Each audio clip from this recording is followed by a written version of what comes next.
Hello everyone, and welcome to the Commander's Forge. My name is Andy Bentley, and the Forge is an area for me to talk about Magic, Commander, and anything else that I feel like needs to or I want to talk about.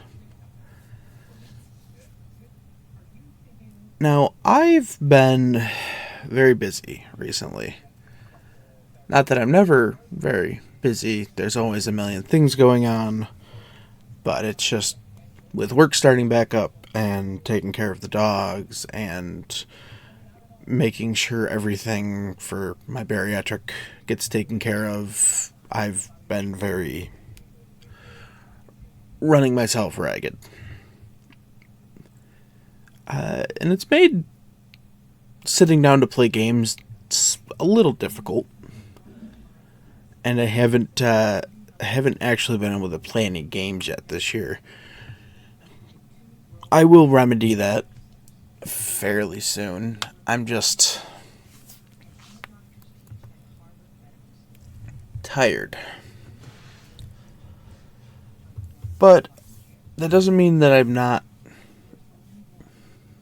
in Magic, if that makes any sense. Like, I've still got Slack and Discord, and I still listen to content like while I'm working and stuff.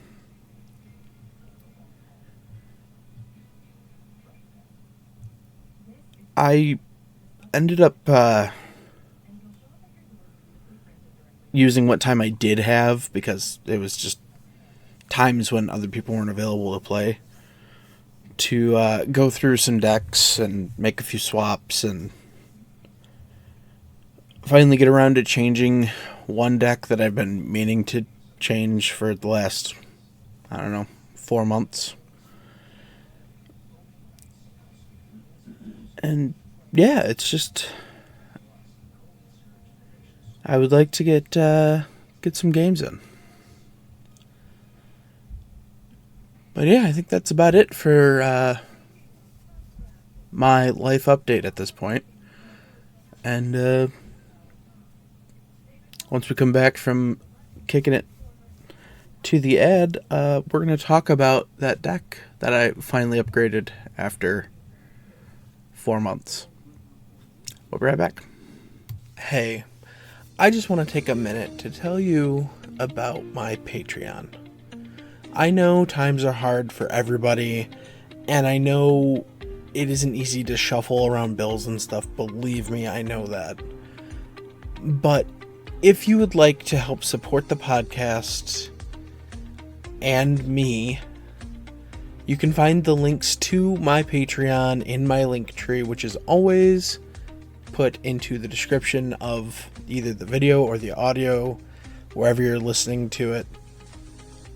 It would really mean the world to me. Honestly, I'm just struggling to make ends meet most weeks. But that's it. That's all. If you want to help, the links will be where you can find them. And welcome back. Now, the deck I've been teasing to that I haven't played in a while because I've wanted to make changes to it and I wasn't sure what I wanted to do was my Niv-Mizzet Reborn Jegantha the Wellspring Restrictions deck. So, just a reminder of what the restrictions were. The first one is Jegantha as a companion means no spell can have repeating mana pips in its mana cost. The second restriction was that every creature in the deck had to be legendary. And the third restriction was I was not allowing myself to use fetch lands in the deck. And yes, this made the deck suffer a lot. But it wasn't just the fact that I couldn't use fetch lands, it was just I didn't have a good enough mana base to begin with.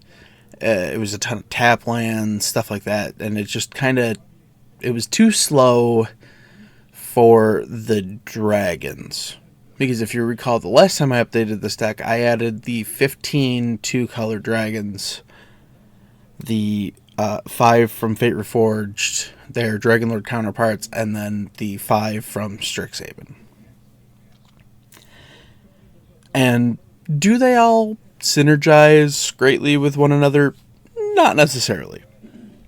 But that was kind of the fun of the restrictions deck, is we're not trying to make everything in the deck work together, we're trying to make everything in the deck work with Niv-Mizzet.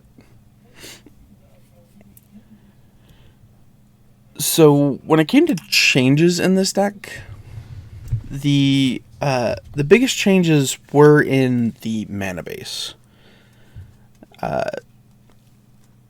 For the most part, there are 30 lands that are cycles that I ended up putting in here. The first of which is the Pathway cycle from Zendikar and Kaldheim. So we've got like Branchloft Pathway, Bright Climb Pathway, Clearwater Pathway, all of those where they could either come down on their front face, which produces one color, or their back face, which produces either an enemy or an ally color. Yeah. And then there's the, I'm not sure if they have a name. I just call them the Battle Bond lands. But they're from Battle Bond and Commander Legends. They're the ones that enter the battlefield tapped unless you have 2 or more opponents. And again, we're going to run all 10 of those, even though some of them desperately need a reprint because they're almost $40. But that includes cards like Sea of Clouds, Bountiful Promenade, Vault of Champions, and Undergrowth Stadium.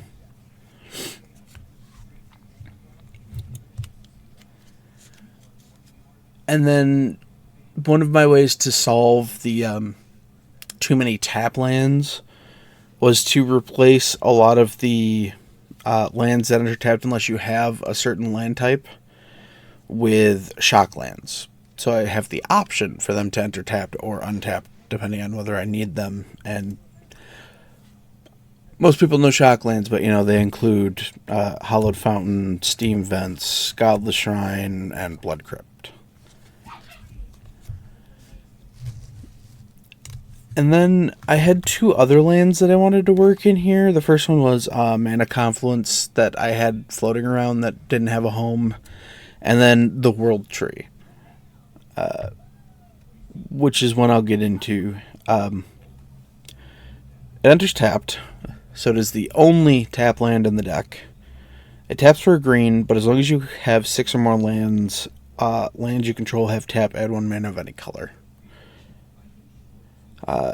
Then the next part isn't going to get often used, which is the pay 2 of every color, tap it, sacrifice the World Tree, search your library for any number of God cards, put them onto the battlefield, and then shuffle your library.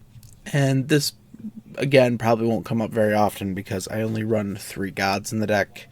Iroas, God of Victory, the Scarab God, and Krufix, God of Horizons. And yeah, and then I've got a few other things that I've added since the last time that I updated the deck. Mostly in the creature variety. First up we have Carter Doomscourge. He had been in and then come out, and now he's going back in. 2 red-black for a 4/3 Demon Berserker. When he enters the battlefield until your next turn, creatures your opponents control attack each combat if able and attack players other than me. And whenever an attacking creature dies, each opponent loses 1 life and I gain 1 life.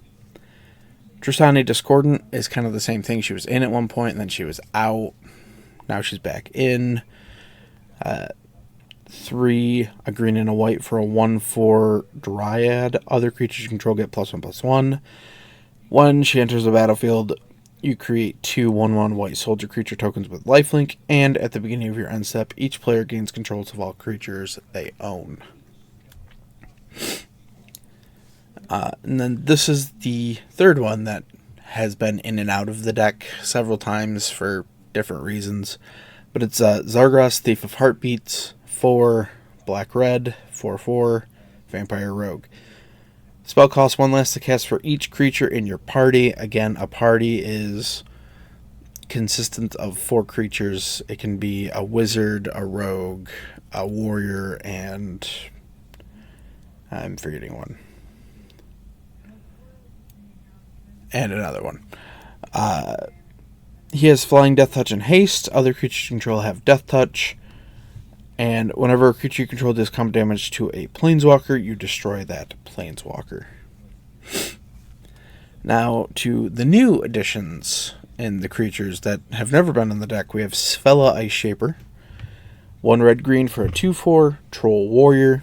You can pay 3 and tap it to make a colorless snow artifact token named Icy Manolith with tap, add 1 mana of any color. And you can pay 6 red-green and tap it to look at the top 4 cards of your library. You may cast a spell from among them without paying its mana cost. Put the rest on the bottom in a random order. She's almost like a mini Niv-Mizzet, but yeah, you know. Next up we have Old Rutstein. 1 black-green for a 1/4 human peasant. When he enters the battlefield or at the beginning of your upkeep, mill a card. If a land card is milled this way, create a treasure token. If a creature card is milled this way, make a 1/1 green insect creature token. If a non-creature, non-land card is milled this way, create a blood token. And then last but not least is Queen, Itinerant Meddler. It's a white and a blue for a 1/3 rabbit wizard. And you can tap it, and each player may draw a card. Then each player who drew a card this way gains 1 life. Yeah, that's Niv-Mizzet in a nutshell at this point. I am still waiting for a couple of land cards to come in particular that $35 luxury suite. And yeah, I hope to get some games with it once I get them here and really figure out a schedule for when I can play again. But hey, I do know Kamigawa pre-release is coming up, oh man, fairly soon. And I know me and my cousin are planning on attending those safely with a mask. And we are both fully vaccinated, and I'm getting my booster shot next Friday. So just a reminder to people to stay safe out there, mask up, and please, for the love of God, just stay away from people. And yeah, I think that'll do it. So I'll see you next time. Thank you for listening. All of my links can be found in my link tree in the description below. I would like to thank Ian Foss and Cody Mulpey of the band The Crypt for allowing me to use music for my opening and ending, along with Nate and Erica Jacobs for making my original logo. And I would also like to thank Christina McNichol for creating my new logo. And I'll see you next time.